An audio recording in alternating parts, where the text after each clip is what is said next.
All right, guys, Logan JYA with my third team member, Nacho, the absolute legend. What were you playing? So I was playing Flunder. So I was playing Flunder for the longest time in the last few months. I was really playing on Sprite. Prior to that, I was actually playing Flunder for a year until I had an intervention with my friends and they told me to switch decks. So when the ban list dropped, I was like, I have no idea what to play.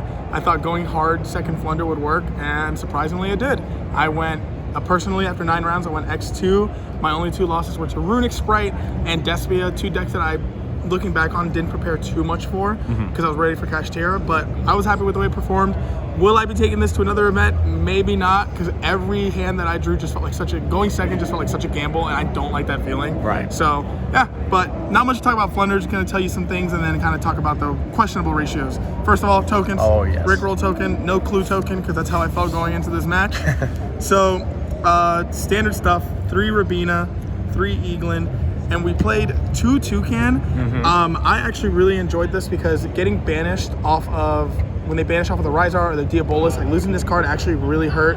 There was one match where I lost both off of one of the banish, but fortunately I was able to take his Rizar with a change of heart, and then I was able to just get back to Toucan, and then once the Rizar left the field, I was able to recycle it again with Stree. So that was really good. One Stree, I really wish I played 2 for the same reasons that I would play 2 for this. And there were times where some of the duels that I lost were because, or the games that I lost were simply because I got outgrinded in the resource game and I lost like my things that really kept the engine rolling. So that's it for the small birds. For the bigger birds, the chickens, I played 2 M-Pen, never played less than 2. There were times where I sided it out, and then I look back and I really wish I had the other one, but it's too many big birds at times. The 1 Snowl. So this card actually did help a lot in some matches. It was super strong against the Kashtira. If you have enough resources, like you already have all your power, like Flunder support spells, sometimes you don't really want to go for the M-Pen if you already have the trap in hand, and you want to go for this because it's just another interruption. It puts more pressure than just an M-Pen being in attack position because they're just going to get rid of it with their fucking shenanigans. And then the 1 Rise Heart, or the, oh my god, I had that deck scarred in my brain. The 1 Mega Ryza, this card I want to play 2 of.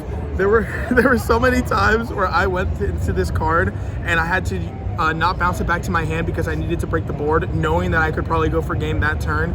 There was one where I got punished because he had Book of Eclipse, so it was an uphill battle after that. But if I were to cut a card, I'd probably cut this and then bump this up to 2, or maybe side it, but I'm still playing around with these ratios.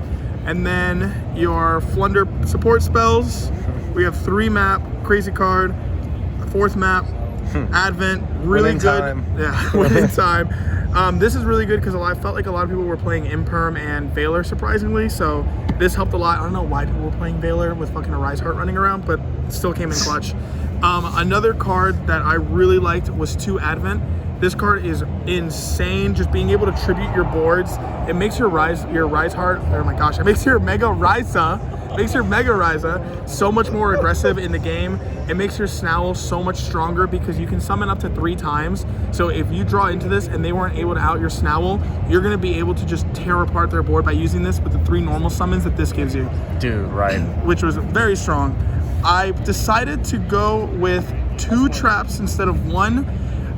I didn't have a case where I would search the second trap. There were a few where I would search it, but I found out that I was drawing this a lot, which helped with the strategy of not having to go for my M-Pen to search the trap, but rather going for Snowl, knowing that I could go for M-Pen the turn right after, and that helped a lot. Plus, I forgot what the case was, but this got milled. I didn't go up against here, but I remember this got milled for some reason, and that was actually super helpful because then I was just able to go into a big bird and book a moon their whole board. So don't forget the Book of Moon effect. It's super strong, especially once you book once with this, you have the second book with Snowl, and then I'm also playing Book of Eclipse, so that's 3 Book of Moons that they have to get through, and that is very hard for some players.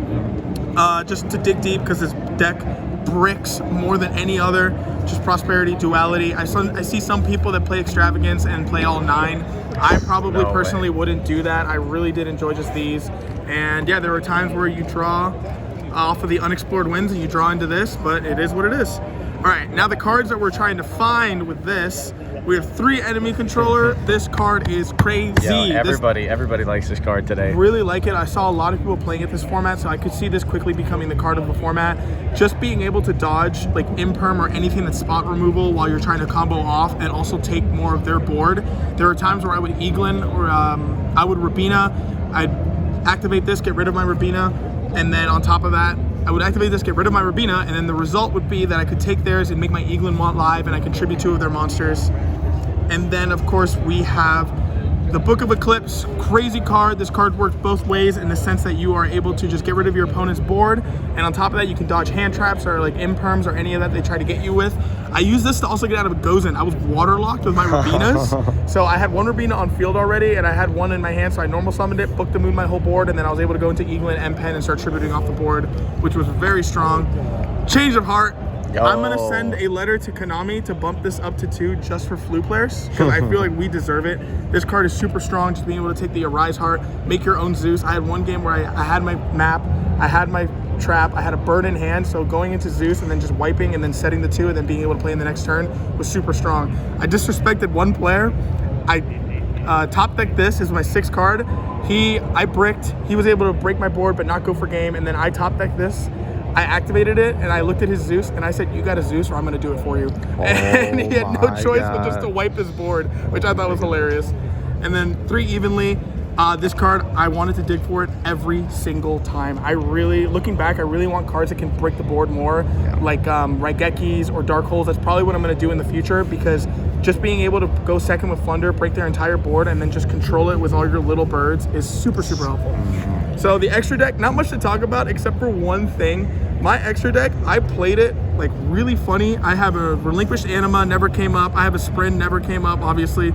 Frigite never came up. These little birds, 2 Zeuses, and some players, I asked them after what they thought I was playing, and they had no idea. I had 1 guy that ripped the Sprint, and then the next duel, the next match, he ripped this because he learned his lesson.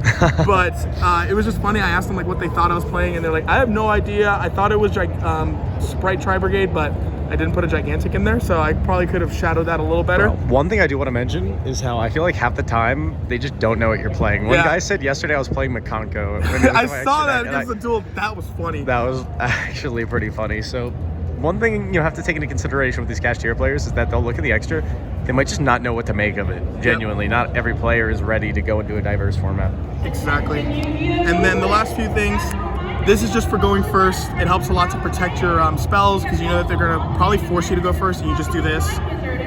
Lightning Storms to break the board. I really was afraid to spell Trap Negates. I ran into 2 Labyrinth matches, so these came in very clutch. I'm sure those players aren't going to be playing Labyrinth anymore after I drew into these. Dark Ruler for the Sprite matchup. This didn't come up unless it was the Sprite matchup, because it helped a lot, but I lost that one, and looking back, this is the one I didn't really prepare for. Maybe I'd bump this up to 3, but I only put this in really 1 game because I wasn't afraid of a lot of cards. And then the hopefully we win, going first because our opponent forced us to go first. This. Oh yeah. I didn't actually see these as much. I did see it once and I bricked, so it helped me survive another turn, but then I died. Seeing this a couple times really helped. Your opponent kind of just gives up, but I saw these in game 3, so my opponent didn't have a choice but to give up, so the game dragged on. But yeah, normally these are the win cons for you. Perfect. So yeah, that's Flunder going second in 2023. Yo, oh my gosh. All right, Nacho, my man. It was an absolute pleasure playing alongside you in this tournament. I have to say, you absolutely were ripping it to shreds, and it was genuinely impressive to see how you piloted the deck. Bringing things to a close, any shout-outs you want to give? Obviously, shout out Team Beige. We're doing really well now, surprisingly. We actually have a few homies that are in top 4, so shout out Team Beige. Shout out to the people that are still playing the deck. This deck still does something. You just, surprisingly, you have to think now. So, we'll get past that. Exactly. All right, that's all I got, guys. Signing off. Have a great day.